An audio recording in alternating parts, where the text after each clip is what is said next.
Hey everybody, it's Tripl-L coming in to talk My Hero Academia chapter 219.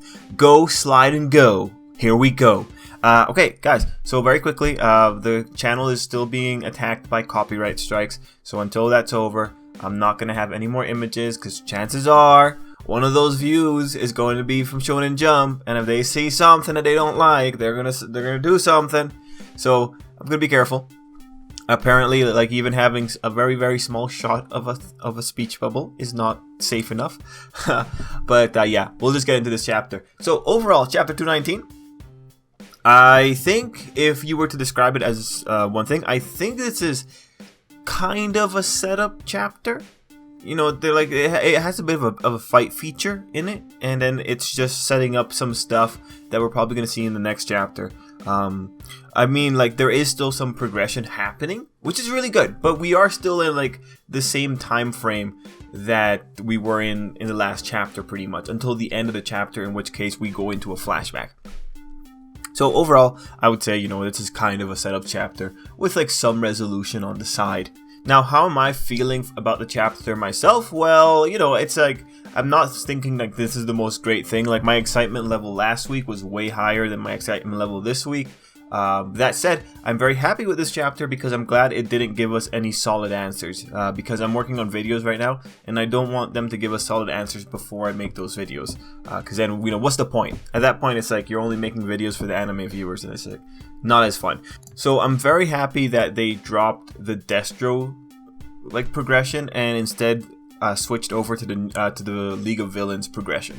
And, you know, like, all things considered, that flashback at the end is very interesting, and we will talk about that towards the end of the video.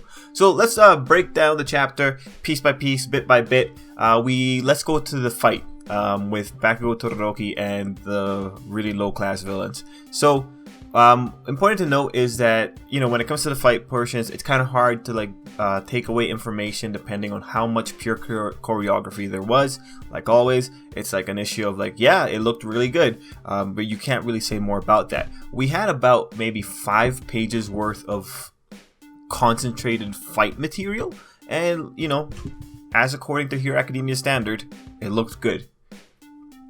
Now, thankfully, the author did throw in some really nice meaty story bits within that fight sequence.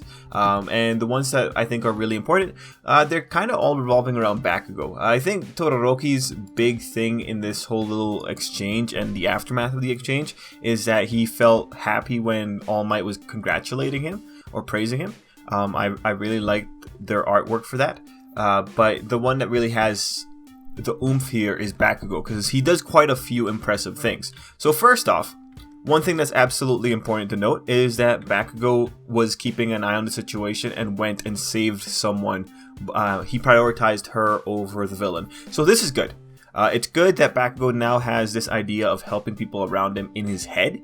It's good that he can act on it in an emergency. And overall, seeing Bakugo's journey over time, I love it, man. I love it. I think this is really good for the character.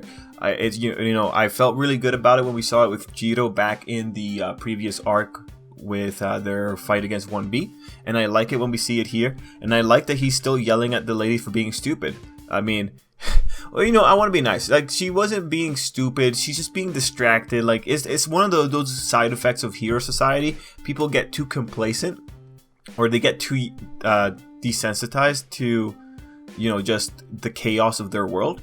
So, you know, overall, she was, I think, a bit unaware in the situation, but it created a situation for Bakugo to actually be helpful and show that, hey, he is keeping an eye on people. And again, this is one of those things with Bakugo, you gotta be like, it's cool that he has the ability to be able to execute these really aggressive moves.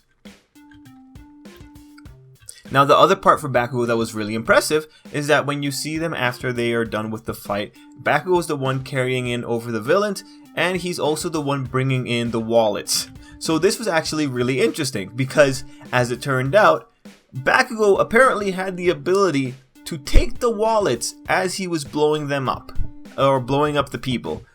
Just from the way that the flashback works. Now, mind you, in terms of like how did this actually work, it's most likely it happened very quickly. He probably boomed past them, grabbed the wallet, boomed past, and that's how it worked. Point here is that Bakugo is hyper competent, and he is pretty much on a very, very nice, incredible streak of amazing feats. So good for Bakugo. And on Todoroki's side, like he also has impressive stuff, but you know, compared to Bakugo's stuff, they're not as impressive. You know, it's cool that he knows facts about carbonated water. It's cool that he used the move that he used on Izuku in the sports festival. I mean, you know, Todoroki's at the point of cool stuff. Bakugo's at the point of like, oh, holy Bakugo, man, jeez. And it's funny too. It's funny that Bakugo ended up being the, well, you know, the support, kinda. Like, you could tell, like, there was an even amount of teamwork there, and it's actually really cool to see these two characters working to this degree, and the banter between them. I think this is really nice. I think this is, you know, it's a different breath of fresh air compared to the Izuku interactions, because the Izuku interactions have a certain kindness to them. The Bakugo interactions are just a little bit funnier because of how snarky Bakugo is, or not snarky, how temperamental he is. Now, the other really important thing here in that fight scene was, of course, the detail of the equipment being blown up. Now, mind you, the moment I saw that, without going into the next little bit of the chapter, I see that and I'm thinking, that's suspicious. That didn't just break just now. Those two gauntlets would not just break like that. That was because someone's monitoring, or there's like some kind of safety feature that when the person's vitals go down, that thing breaks. That's what I thought. And as we find out later in the chapter, that's what it turns out to be. Now, mind you, on the side of the heroes, you know, I'll let it slide because I don't think anyone was looking. They only saw the aftermath, but it's like, it's one of those things where you gotta kind of question, like, why would two things break at the exact same time? That's kind of weird, kind of odd. You gotta catch those things. Mind you, as readers, we're more set up to actually point out these problems. But you know, how many villains do these guys beat up in a day? Probably a lot. How many stuff breaks? Probably a lot. So they wouldn't know to think of, you know, equipment malfunction as anything strange. Another thing, actually, in terms of equipment malfunction, is that during the fight, if you look at what the carbonated water guy was doing, he didn't really know what he was doing with his equipment, because there was a panel where he does manage to hit Bakugo, but he points out that the equipment is just too strong. Now that's really interesting. It's really interesting that the author took the time to show that this guy wasn't well adjusted to this equipment. It might also say that this is relatively high grade equipment. Like, this equipment's really bringing out the potential of villains, such that this guy can't deal with like his water blast.